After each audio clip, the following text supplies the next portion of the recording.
Let's talk about something. What if the solution to your biggest, most stressful problem was just one simple question away? We're going to dive into a story about these invisible systems that are all around us, just, waiting to help.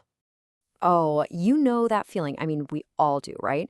You're staring at this wall and you're just absolutely convinced that you and only you have to be the one to figure out how to get through it.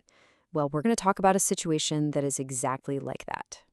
So, meet David. He's an international student, which means he's already juggling a ton.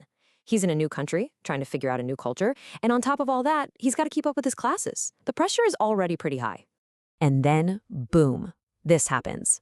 A technical problem, a login error. He tries once, he tries again, nothing. And all he can think about is that deadline getting closer and closer, and he can't even submit his assignment. It's such a simple problem on the surface, but right now it feels absolutely huge. And this is the thought just spiraling in his head.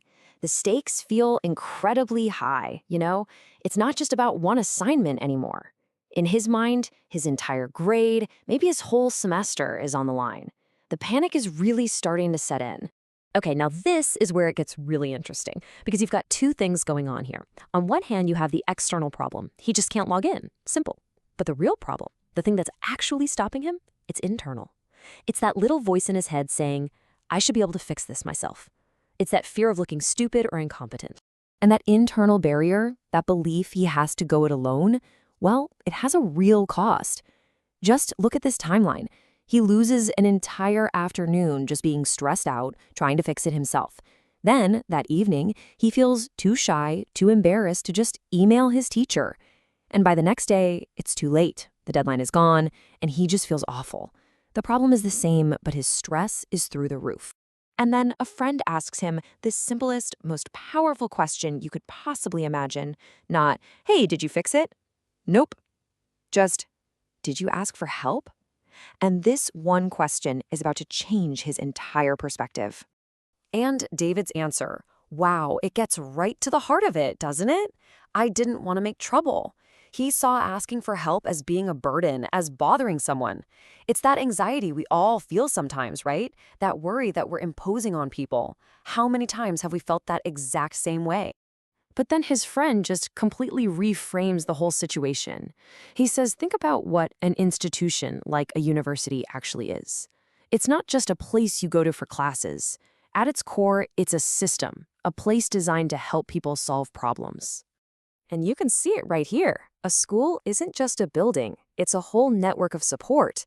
You've got school offices, you've got your teachers, and in this case, you've got an entire IT support department. These people's jobs are to help. They're not obstacles, they are the designated problem solvers. And this is the huge, game-changing insight. Asking for help isn't some big sign of weakness. It's not an inconvenience for them.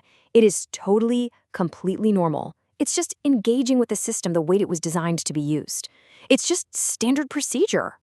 So, with this new mindset, David finally does something. And look how simple the steps are. He goes to the right place, he waits in line, he explains his problem. That's it. All that drama he had built up in his head, and this is all it took. And then listen to what the IT person says. Oh, yeah, this happens sometimes. It's a system problem. It wasn't David's fault. It was never his fault. All that stress, all that self-blame, for absolutely nothing. The problem wasn't him. 5 minutes. After an entire day and a half of anxiety and stress, the actual fix took 5 minutes. That's it. 5 minutes for an expert, using their tools, to solve a problem that felt completely impossible to David. And that's the first huge realization for him. That massive weight just lifts right off his shoulders. He had been fighting this impossible battle that, it turns out, was never even his to fight. And then comes the second realization, which is maybe even more powerful. The solution was there the whole time. The IT office, the helpful staff, they were always a part of the system, just waiting. He just had to tap into it. And that's the lesson at the very heart of this story. Asking for help isn't admitting that you failed. It's actually a really smart move. It's recognizing that we're all part of these bigger systems that are designed to support us, and using them is just how we get things done. So that kind of leaves us with this final thought for you. Think about a problem you're dealing with right now, something where you feel stuck. What system at your job, at school, maybe even in your family or community is already there, just waiting for you to ask?